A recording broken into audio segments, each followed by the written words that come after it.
এই হচ্ছে মাঠের অবস্থা এখন পর্যন্ত। বোর্ড প্রেসিডেন্ট বুলুল ভাই তিনিও চেষ্টা করতেছে খেলা মাঠে ফিরিয়ে আনার জন্য, কিন্তু সব কিছু রেডি। কিন্তু এরকমটা আমার খেলার ইতিহাসে কখনো এরকমটা হয় নাই যে সব কিছু রেডি কিন্তু খেলোয়াড় আসতেছে না। শেষ পর্যন্ত আমি মনে করি এটা সমাধানে আসবে এবং শেষ পর্যন্ত ক্রিকেটের জয় হবে, মাঠে খেলা হবে সেই আশা করি। যত সমস্যা আছে সব যেন আল্লাহ সমাধান হয়ে যায়। ম্যাচ রেফারি থেকে শুরু করে সবাই কিন্তু, এই যে ম্যাচ রেফারি সবাই কিন্তু রেডি, আলোচনা করতেছে কিভাবে খেলা হওয়া যায়। বুলবে অনেক চেষ্টা করতেছে প্রেসিডেন্ট সভাপতি, তা দর্শকরা কিন্তু সবাই মাঠে, এই যে সবাই মাঠে।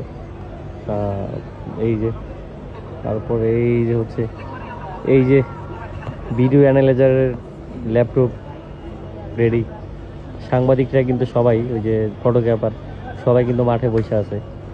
সব কিছু মিলে হচ্ছে অবস্থা।